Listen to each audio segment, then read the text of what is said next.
Armandel. Vous êtes toujours effectivement dans Culture Média. On est en compagnie de l'auteur Amanda Sterz pour son livre Le café suspendu, mais pas seulement. Et on va mieux vous connaître avec le portrait pré-fame de Lisa Marie Marquez, le portrait de notre célébrité avant sa célébrité. Bonjour Lisa Marie. Bonjour Philippe, bonjour Amanda Sterz.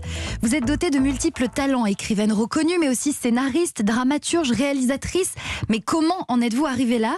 On va rembobiner et revenir sur ce qui vous est arrivé avant d'être célèbre. Amanda Sterz, vous êtes née et vous avez grandi à Paris. Enfant, vous êtes un peu garçon manqué. Vous apprenez l'art de développer votre imaginaire lors des spectacles où vous emmène votre père. Des spectacles pour les grands, à la Comédie Française par exemple, où vous êtes émerveillé et parfois vous vous ennuyez aussi, je crois. Voilà, à la Comédie Française, je m'ennuyais pas, mais il m'emmenait voir des kabuki japonais. Et là, c'était compliqué. À 10 ans, je me tapais des kabuki qui durent 3h30. Tout en japonais? Tout en japonais, ouais. Et comme j'avais un côté un peu bon élève et que je voulais pas dire, parce que je voulais jouer l'intello, quoi, je faisais comme si c'était très intéressant et tout. Je me rappelle de longs moments d'ennui. De longs moments d'ennui. Il y a aussi les histoires que vous racontent vos parents le soir, celles qu'invente votre père et celles que vous lit votre mère sur la forêt de Brocéliande ou les contes de sa Bretagne natale. Vous passez d'ailleurs vos vacances chez vos grands-parents dans le Finistère ou chez votre grand-père paternel à Netanya en Israël. Et du côté des saveurs, je crois que votre plat d'enfance, ce sont les spaghettades. Les spaghettades, c'est ça? J'ai bien dit? C'est quoi? C'était juste des spaghettis à la sauce tomate, mais mon père appelait ça la spaghettade. On va manger la spaghettade, je sais pas. C'est ça le marketing? Elles étaient un peu spéciales, un peu piquantes, un peu arrabbiata, quoi. Ah, d'accord. Ouais. Votre père exerce le métier de psychanalyste, Amanda Sterz. Il ne soigne pas avec des médicaments, mais avec des mots. C'est ce qu'on vous explique. Et il paraît qu'il vous a laissé assister à quelques séances.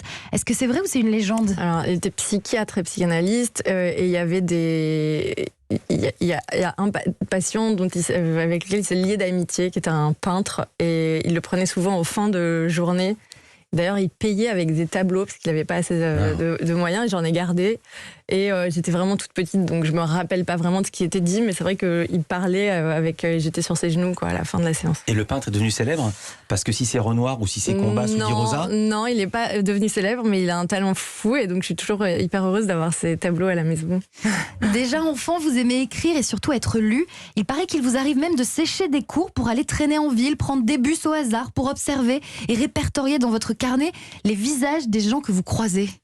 Ouais, ça c'est une bonne façon d'expliquer pourquoi je séchais les cours, mais c'est surtout parce que je glandais. Et que Ah ouais. Vous alliez boire des bières? C'était pas que poétique, mais c'est vrai que j'ai toujours beaucoup écrit, donc il fallait bien qu'il y ait des moments d'écriture et d'inspiration. Ouais.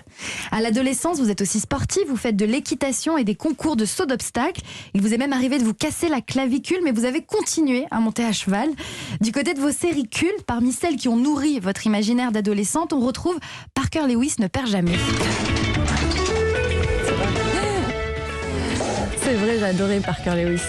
C'était complètement barré, c'était très drôle. Moi, je connais pas. C'est vrai. C'est générationnel. Donc moi, ouais, on n'a pas le vent du même âge, mais c'est Parker Lewis ne perd jamais. C'était très très drôle parce qu'il y avait un mec qui avait, comme l'inspecteur Gadget, il avait un long manteau, il ouvrait son manteau et il avait tout à l'intérieur, tout ce qui est un cintre, des barbes à papa, des trucs. C'était assez barré et c'était très très drôle. Il y avait beaucoup de second degré. Du côté de vos musiques cultes, il y a d'abord David Bowie.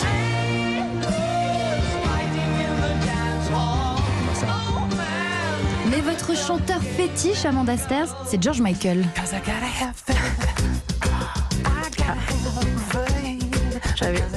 Ça vous a fait respirer comme si vous étiez amoureuse de lui? J'avais un poster au-dessus de mon lit, ça m'a fait respirer parce que ça m'a fait rire, parce que j'avais un poster au-dessus de mon lit et j'avais aucune idée qu'il n'aimait pas les femmes, parce qu'à 10 ans, on sait pas quoi. Et je pensais sincèrement que j'allais me marier avec George Michael. J'ai pas eu quand je le voyais danser avec un short en jean et un Marcel rose, pour moi c'était tout à fait normal, parce que j'étais une petite fille de 8 ans, je trouvais qu'il avait du goût. C'est mon futur mari, où est-ce que je vais ranger le t-shirt et le short? J'étais vraiment amoureuse de lui et de sa voix, parce qu'il a une voix extraordinaire. Amanda Sterz, à l'âge de 15 ans, vous envoyez votre premier roman à l'éditeur Jean-Marc Robert, qui vous encourage à persévérer. Vous êtes aussi une très bonne élève, vous passez le bac avec 2 ans d'avance. Vous êtes sérieuse, mais vous n'en oubliez pas de vous amuser aussi. Il paraît que la veille d'un oral en terminale, vous avez organisé une soirée. Moi, la veille de la philo. Non. Ouais, mais en fait, comme une idiote, parce que je faisais des... En fait, j'étais dans une école, il y avait pas mal de gosses de riches, et pour pouvoir m'aligner, je me m'étais mise à organiser des soirées. Et du coup, je faisais payer tous les gosses de l'école. Sauf que, manque de bol, j'ai organisé une soirée en sachant pas que j'allais avoir le bac ce jour-là, l'oral ce jour-là. Donc, j'avais une soirée chez Castel, et j'ai fait croire que j'allais me coucher tôt à mon père parce que j'avais le bac le lendemain, et quand il est venu taper à la porte de la chambre et que ma sœur essayait de cacher le fait que je sois sortie, etc. Voilà, c'était trop tard et ça c'est resté dans la légende des histoires de famille. Jean-Marc Robert ne s'était pas trompé, Amanda Ster, vous avez le sens des mots et des dialogues. Vous vous tournez d'ailleurs d'abord vers la télévision, vous écrivez les premiers épisodes de la série culte Caméra Café. Vous réalisez aussi un court-métrage, Larmes de sang, qui remporte le prix junior du meilleur scénario au Festival de Paris. Suivent les livres, le premier, Ma place sur la photo en 2004, puis Chicken Street l'année suivante, et une pièce, Le vieux juif blonde, qui braque les projecteurs sur vous en France, mais aussi au-delà de nos frontières. La suite, on la connaît, et moi, je m'arrête là. Merci. Merci beaucoup Lisa Marie Marquez, et on salue la mémoire de Jean-Marc Robert.